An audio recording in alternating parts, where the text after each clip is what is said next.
page 244. Reading 1. Literature. Play.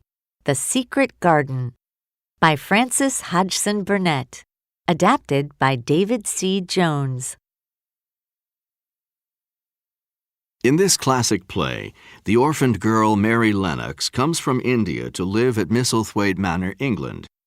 She finds the place gloomy until she hears about a long-lost garden. Then she has a wonderful idea. Scene 1. Time, early 1900s. Setting, bedroom in Misselthwaite Manor, England. Bed center, table next to it holds tray of food. At rise, Mary is alone, looking around. What a dreary place. I know I'm not going to like it here. Martha enters. Good afternoon, miss. Good afternoon. Are you going to be my servant? I'm to do a bit of cleaning up and bring you your food. I don't like English food. I've 9 little brothers and sisters who would be glad to eat this food in a minute. My goodness, you have 9 brothers and sisters? Yes, we have to take care of each other since Father died. Thank goodness for Dickon. He's a big help. Who's Dickon? My oldest brother. He's a rare boy. He talks to the animals, and when he plays his pipes, they all stop to listen. Everyone loves him. Well, I must be off now. I have a lot of work to do. But what will I do? You could go play in one of the gardens, except for the one that's locked. How can a garden be locked? It can be if there's a high wall around it. She exits. How I wish I were back in India. Curtain. Scene 2. Setting, the mansion gardens. There are flower beds, bushes, etc. around the stage. Fence covered with ivy, brambles, etc. is upright. At rise, Ben Weatherstaff is working with a hoe. Mary enters. Looking up. Well, well, you must be Mistress Mary quite contrary. I am not contrary. And who are you? I'm Ben Weatherstaff, the gardener. I've worked for Mr. Craven for many, many years. And where's this locked garden I've heard about? Why, you're standing next to it. But where is the entrance? Well, the gate is somewhere under all those brambles and ivy that have grown and covered it. It's been locked up so long. But why was it ever locked? I never heard of such a thing. Well, it was Mr. and Mrs. Craven's favorite spot, and they spent many a happy hour in it, reading and laughing together like 2 lovebirds. Mrs. Craven used to sit reading on a high branch of one of the big trees. But one day the branch broke, and she fell to her death. After that, Mr. Craven had the gate locked, and he hasn't entered the garden since. Well, I shall find the entrance and go in there to play. You won't be able to go in without the key. There's a key? Where is it? No one knows. Mr. Craven was so heartbroken, he took the key one day and threw it as far as he could. No one has ever found it. I'll find it. You'll see. Well, good luck, Mistress Mary. You'll need it. Laughs and exits. After a moment, Dickon enters, carrying animals. Hello. You must be Miss Mary. How did you know my name? And who are you? They call me Dickon, and I know about you because my sister Martha told me all about you. Is it true you speak to animals? Aye. Say hello to my friends. This is Surt the crow. The fox is Captain, and the lamb Lady. Those are strange names for animals. It's what they asked to be called. Animals and birds can't talk. Sure they can. You just have to know how to listen. Looks off stage. Look! Here comes my friend Robin. Robin enters. Hello, Dickon. Who is your friend? Why, he does talk. See? You just have to want to listen to them. Curtain. Scene 3. Setting, Colin's bedroom. There is a bed center, a large portrait covered with sheet, and a window. At rise, Colin is in bed, covered completely with blankets. Mary wanders on stage, doesn't notice Colin. I thought that the library was here somewhere. Notices bed. Oh! Colin sits up. Are you a ghost? Of course not. Do I look like a ghost? Who are you? And why are you in bed? It's 2 p.m. I'm Colin Craven. My father is the master of this manor. Why didn't anyone tell me he had a son? Because no one is allowed to talk about me. Why not? Because I'm going to have a hump on my back, just like my father. Don't you ever leave this room? No, if people look at me, I get sick. That's ridiculous. I'm looking at you, and you're not getting sick. Well, I might. Save yourself the trouble. I'm leaving. No, don't go. Tell me about India. I hear that's where you're from. You can read about India in books. Reading gives me a headache. Well, if I were your father, I'd make you read so you can learn about things. No one can make me do anything I don't want to do. Well, why not? Because I'm sick and I'm dying. Well, do you want to live? Not if I have a hump on my back like my father. I'm leaving. You cry too much.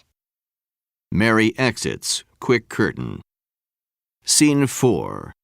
Setting, Mr. Craven's library with desk center and bookshelves on walls. At rise, Mary enters library where Mr. Craven is sitting. You sent for me, sir? Yes. Come closer, my dear. Don't be afraid. I'm quite harmless. You don't frighten me. You look just like your father. He was my best friend, you know, and when he died and I learned you had no living relatives, I felt it my duty to care for you. Yes, and I am truly thankful, sir. I wish I could do more for you, but I have been ill, you know. I'm sorry. Are you being taken good care of? Martha has been very kind to me. But are you happy here? Is there anything you need or want? I wonder if I could have a place to make a garden. I love gardens so. You do? There was once someone very dear to me who loved gardens too. Yes, of course.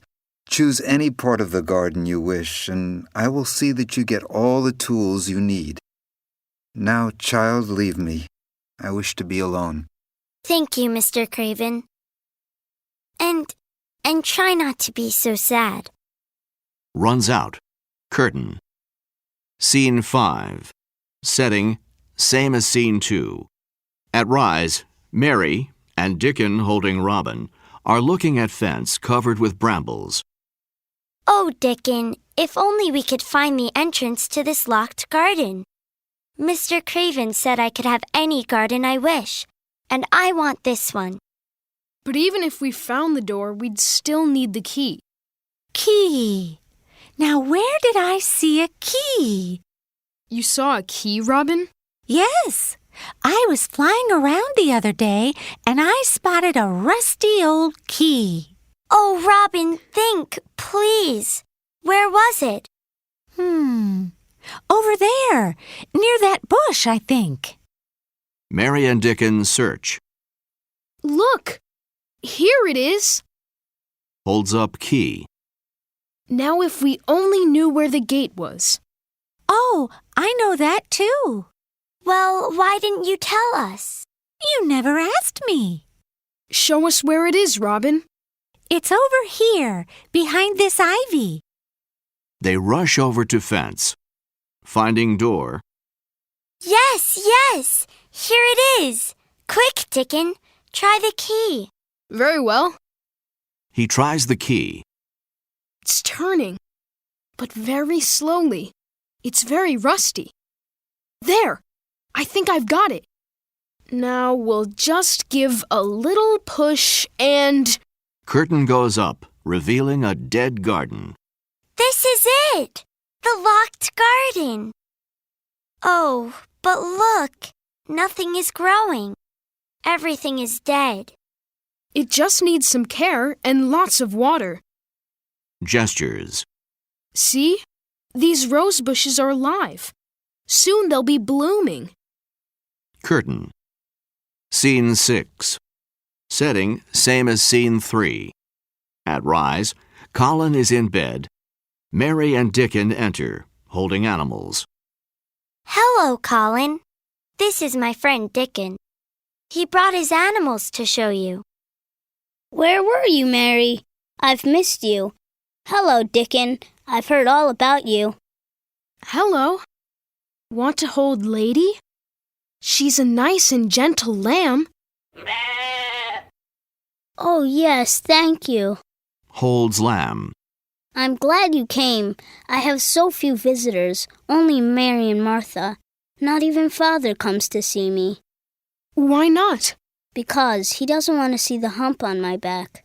Let me see. Looks at Colin's back. Why, there's no hump there, Colin. Only a knobby spine like mine. You mean I don't have a hump and I'm not dying? Of course not. It's all in your mind. Roses won't grow where there are only thistles. What does that mean? It means that you can't have happy thoughts if you always have gloomy ones. You're right. I must find something to do to keep me happy. Dickon and I have a secret. I'll tell you if you promise not to tell anyone else. I promise. We have found the garden that your mother and father used to love so much. And we're going to make it beautiful again, just the way it used to be. Really? Oh, I wish I could help, but I can't walk. I could take you out into the garden in your wheelchair. You could sit on the ground and plant seeds and pull weeds. Do you really think I could? Of course you could. In fact, you shall. We'll start tomorrow. That's wonderful. We have to go now. We'll see you tomorrow. Dickon and Mary exit. Goodbye. Thanks for coming. He looks at the picture.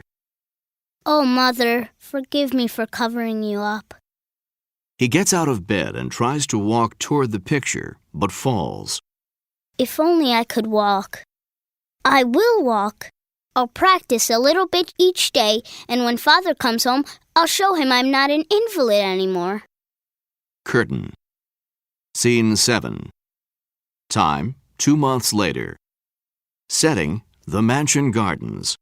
There are flower beds, bushes, etc. around the stage. Fence covered with ivy, brambles, etc. is upright. At rise, Mr. Craven is on stage alone. Entering. Mr. Craven, welcome home. Mary wants to see you right away. She's in the locked garden, sir. The garden? How is that? I thought the key was lost forever. Come, I'll show you. The entrance is this way. Curtain goes up, reveals a beautiful garden. Mary, pushing Colin in a wheelchair, enters, followed by Dickon. Surprise! Why, it's beautiful. You've planted my favorite flowers. Just the way it was when your wife was alive, sir. The children worked very hard. Ben helped too. He told us how it used to look and pruned all the dead wood. And Colin, you have color in your cheeks and you've gained weight. And that's not all, Father. He gets out of the wheelchair. I can walk. He walks with difficulty to Mr. Craven, and they embrace. Ben and Dickon watch happily. My son. Mary embraces them too. My children, you've made me very happy. And you have brought love back into our garden. Our secret garden. Yes, but now it needn't be a secret any longer. Curtain.